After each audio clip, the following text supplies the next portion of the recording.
Baxırsınız 12 nömrəli suala.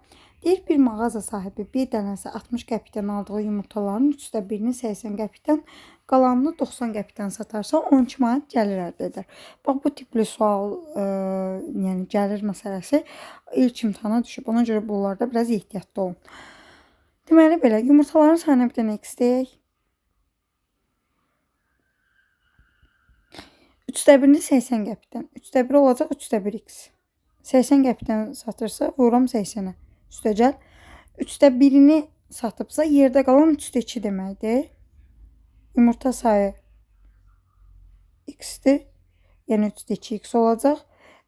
Deməli 90 qəpikdən satırsa vururam 90-a bərabərdir. Maya dəyəri 1-in 60 qəpikdən aldığı üçün 60x idi.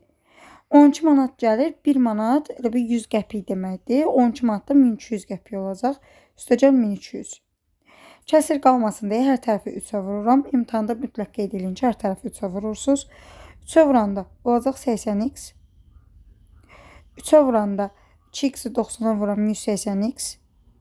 Bərabərdir. Hər birini vurursunuz. 60-ı 3-ə vuranda 180x. 1200-ü 3-ə vuranda 3600. 180x-lər ixtisar gedir. 80x bərabərdir 3600-ə. Oradan da x-i tapırsınız 45. Məsələn.